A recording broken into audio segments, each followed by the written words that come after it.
everyone. So today we are going to talk about coral glow, or banana, same gene, sex ratios.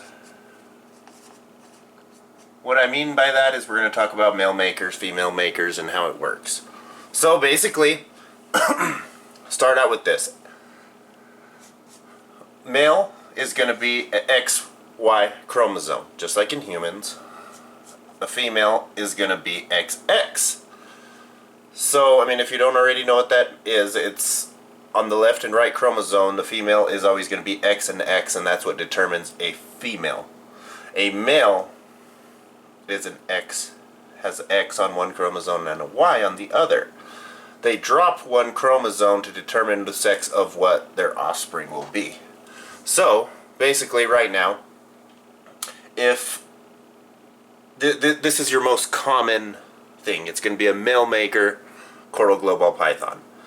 So that would mean that the coral glow gene is linked to the Y chromosome. With coral glow, it's on the same locus, same area as the sex chromosomes, so they are in the same spot, so they're linked together. I'm trying to explain it in a way that, you know, it's easy to understand. I won't get too scientific about it. But basically, yes, the coral glow is going to be linked with the Y chromosome in this situation. And this right here, an XY, would be a male, and that male, since it's connected to the Y, will be a male maker. Saying that, it's gonna, you know, say it drops this, and female could drop any X. Female always drops X, obviously, because it's all it has. Male could drop X or Y, and that determines whether it's going to be a female or a male. So if it drops that same Y, and that Y still has the coral glow gene connected to it. So there, you got another baby that is a male maker. And then anything else in that gene, say the you know, the female's always going to drop the X, of course, you know, like this. So there's your X. Say it drops the Y. I mean the X too, the male. You're going to have a female. So since that X came down and it doesn't have the coral glow gene, all of your females are not going to be coral glow. And then any that are male will be coral glow. So that's an easy way to tell. Most of the time. Sometimes it doesn't always happen, and honestly I don't know how that happens, but it does. And so if it drops your X, it's gonna be not coral glow. It could have any of the other genes that this snake might have, or this snake, but the coral glow gene will only come if it is a male and it drops that Y. So now here's the same thing, but it has the X, which is a little rarer, and we'll get into why that's a little rarer in a little bit. So, I mean, basically going to be the same thing. So if it drops your X here, of course, either X, and then this one drops the X that's linked to the coral glow, you're going to have a female coral glow. Anything that drops with the Y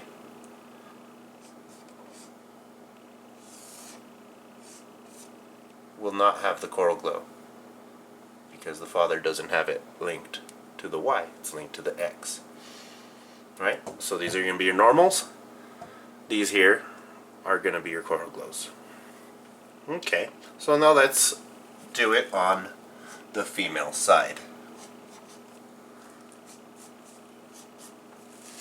Female, doesn't matter, right? If the coral glow is linked to this one or this one, because either way the female's going to drop the X, as always. So let's say it does drop your X, your male drops your Y. There you have a Y, there you have an X, but this X is linked to the coral glow. So you have a male with the Coral Glow gene on the X. So this right here would be your female maker. And basically, to make it easier to understand, if your male is produced from a female Coral Glow, it's going to be a female maker. If your male is produced by a male Coral Glow, it's going to be a male maker. That's how it works. Females can't be female or male makers, because either way they're going to drop their X, right? So if it drops this X here, and this male drops the Y here, not a Coral Glow. This is same thing, they're both males, but it dropped that X instead, so it's not going to be a female maker or a Coral Glow. It's not going to be a Coral Glow at all. Okay, so while we are at it, let's talk about supers. X, same thing, X, Y, male, female. If, in order to have a super form or a homozygous Coral Glow, you need to have 2 copies of Coral Glow, left and right. So basically the mom and dad have to carry that gene.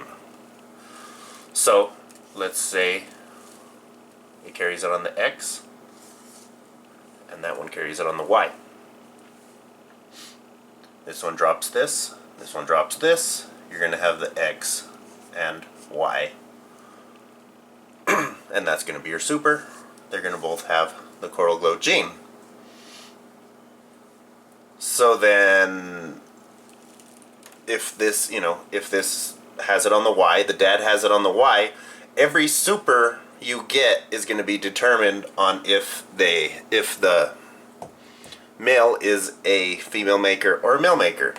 So typically most supers are going to be male makers. So if you think about it, there's a lot more males. I could get a male, breed it to 10 females, and then I make all those male makers out of that male, and all those are going to breed make more male makers and more male makers, where a female could only breed once a year, and therefore female makers aren't as common, and of course with that females aren't as common. That's kind of getting distracted from the point, but yeah, so same thing there. X, Y, now it's there, drop. They're both Coral Glow, and that's your super right here, because the father is a female maker. Understand that? Okay. I hope you guys all get this. Please feel free to ask questions in the or even email me at zomotorreptiles@gmail.com if you don't understand something. I kind of just ramble on sometimes, so forgive me there. And yeah. So Coral Glow is awesome, and if you could ever get your hands on a female Coral Glow, do it. It's awesome. They're awesome to have. I have one. Well, I have a few. No, I don't have a few. I just sold my last one. I have one that I got from Nerd a while back.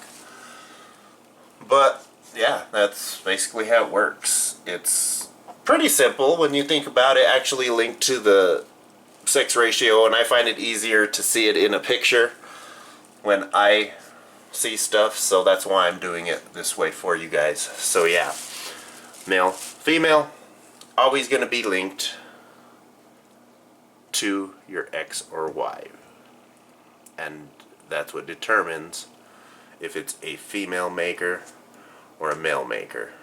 So if your male is produced by a female, you have a female maker. I make Coral Glow.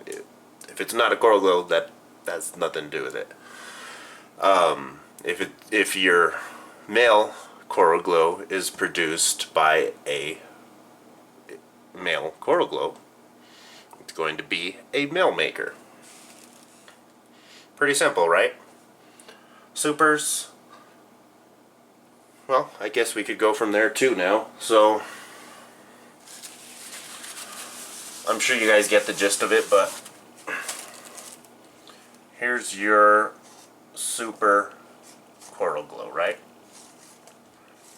Has coral glow on both the Y and the X, and of course that is a male. It's a Y and X. So your female is just an XX, no coral glow. Just a normal, let's say. You know, it could be whatever, but we're just focusing on the coral glow right now, so other stuff doesn't really matter, right?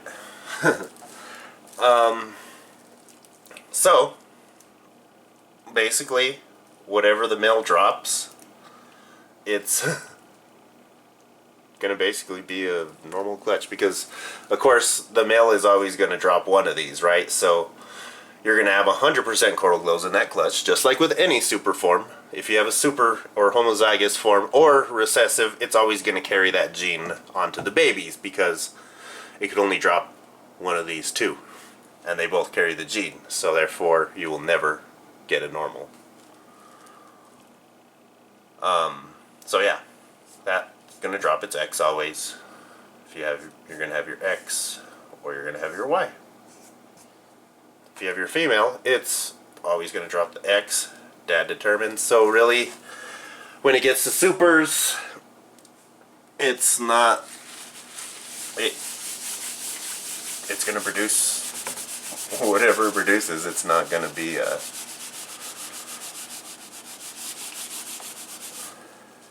anything special as far as the sex ratios. Of course, it's going to be special. Coral glows and bananas are always nice to have. But so there we go. Again, if you have questions, please comment down below, email me, get a hold of me however you can. Please let me know if this is understandable.